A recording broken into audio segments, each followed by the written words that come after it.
Si vous envisagez de lancer votre application sur iOS, typiquement sur l'App Store, alors écoutez cet épisode. Nous allons parler du processus de révision requis par Apple et comment optimiser ce processus-là pour être sûr de publier notre application en temps et en heure.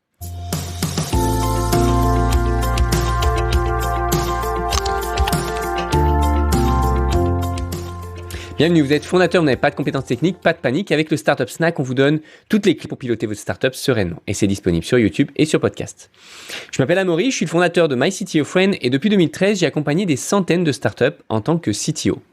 Et récemment, un de mes nouveaux clients a eu un gros pic de stress parce que son application n'avait toujours pas été publiée 2 jours avant le lancement officiel de son application.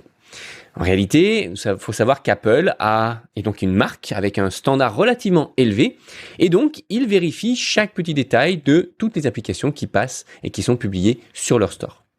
Et si vous êtes une startup et que vous planifiez de publier donc une application sur l'App Store d'Apple, eh ben vous allez devoir passer par un processus de review qu'on appelle de revue et il va falloir optimiser ce processus-là parce que potentiellement ça peut prendre parfois jusqu'à 1 semaine. Alors maintenant, ils ont quand même bien réduit les délais de traitement, mais fut une époque, c'était 1 semaine, 10 jours. Alors, avant d'aller dans le détail de ce processus-là et comment optimiser et quelles sont finalement les techniques et tactiques pour réduire ce temps de review, nous allons parler un peu de la stratégie de lancement d'une application, des 3 types de lancement qu'on peut avoir. D'abord, on va avoir ce qu'on va appeler, ce que je l'appelle moi le big launch. Alors, il faut savoir qu'il y a plein de stratégies. Là, on a vraiment l'essentiel les trois essentiels types de stratégies qu'on peut avoir. Le big launch, c'est quand on va orchestrer un lancement. Donc, à telle date, on va avoir le lancement de tel ou tel cours en ligne, tel ou tel produit, telle ou telle application, etc. C'est ce que fait très très bien Apple pour un lancement d'iPhone, par exemple. On le sait à l'avance quand est-ce qu'ils seront publiés. Et on va pouvoir teaser un maximum. Le problème, c'est que si vous n'avez pas d'expérience sur le lancement sur ce type de lancement et sur le développement d'applications mobiles, potentiellement, vous pouvez vous planter et ne pas avoir votre application qui sera publiée en temps et en heure le jour J. C'est pour ça qu'il est plus recommandé pour des startups de privilégier ce qu'on va appeler le soft launch, dire un démarrage en douceur, où on va publier l'application sans aucune communication au début, on va s'assurer que tout fonctionne bien et au fur et à mesure que tout fonctionne bien, on va communiquer sur l'application qui est déjà en ligne.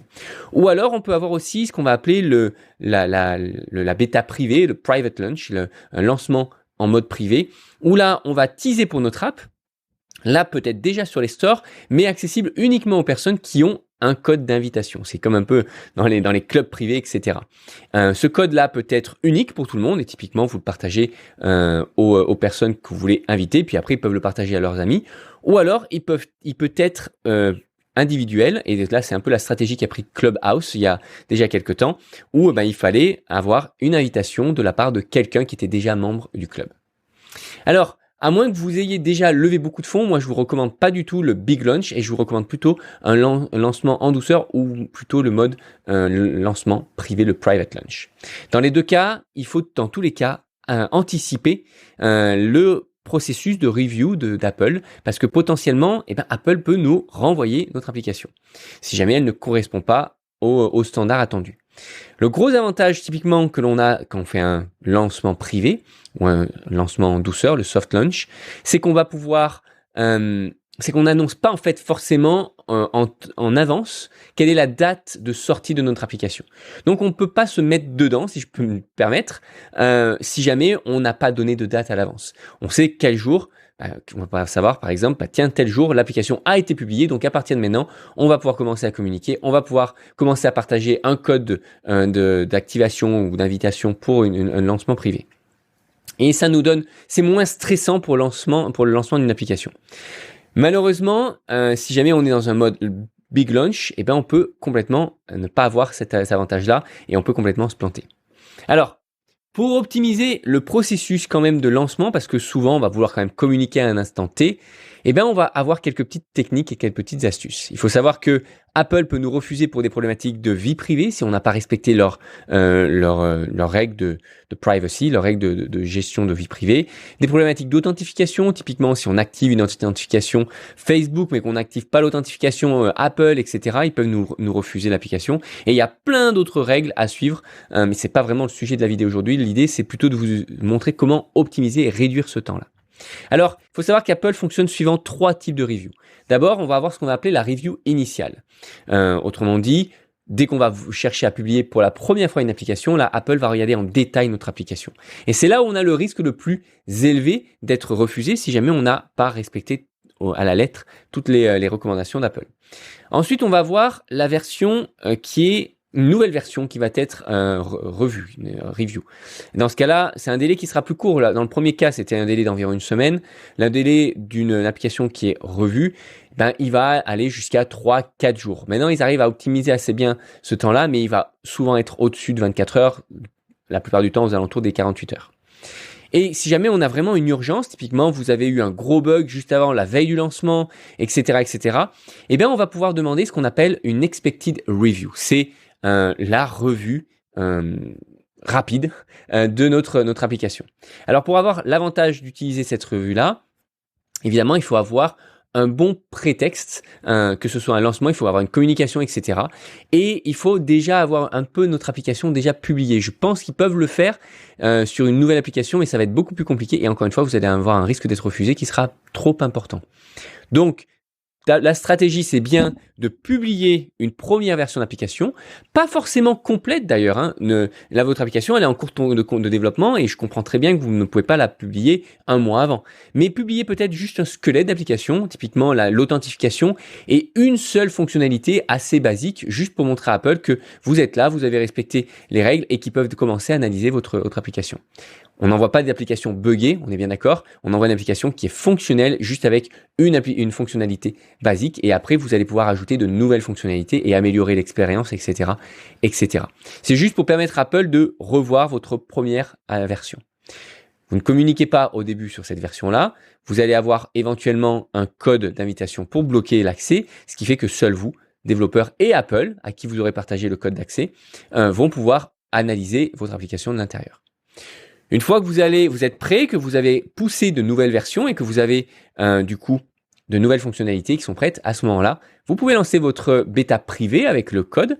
Et ma petite technique, ma petite astuce, c'est de toujours rajouter dans votre application, même si vous demandez un code d'invitation privé et que les gens ne l'ont pas encore, de mettre un petit lien pour obtenir votre code d'invitation. Cliquez ici et dans ce cas-là, vous redirigez sur votre page web de votre site web et vous leur demandez leur email. Comme ça, vous n'êtes pas obligé de leur envoyer le code tout de suite, mais vous les mettez dans une liste d'attente et vous pourrez leur envoyer le code un peu après. Typiquement, quand votre application sera lancée et sera prête. Maintenant, pour que votre application soit validée par Apple, et si jamais vous êtes dans une circonstance rapide, enfin, dans une circonstance avec urgence, et ben dans ce cas-là, il va falloir passer par ce qu'on va appeler l'expected review. Alors, pour avoir l'expected review, la review rapide, la revue rapide qui généralement se fait en moins de 24 heures, il va falloir passer par les interfaces d'Apple classique. On publie d'abord l'application de manière standard, la nouvelle version, et dès qu'on a publié, on a envoyé plutôt la nouvelle version, alors à ce moment-là, on contacte Apple, et dans les raisons pour contacter Apple, on a la liste expected review. Et c'est là qu'on va pouvoir justifier, nous avons un lancement, nous avons tel événement, nous avons telle chose, etc. Nous avons besoin que vous puissiez revoir l'application de manière urgente. Et généralement, ils le font si c'est la première fois que vous demandez ou si vous avez de bonnes raisons.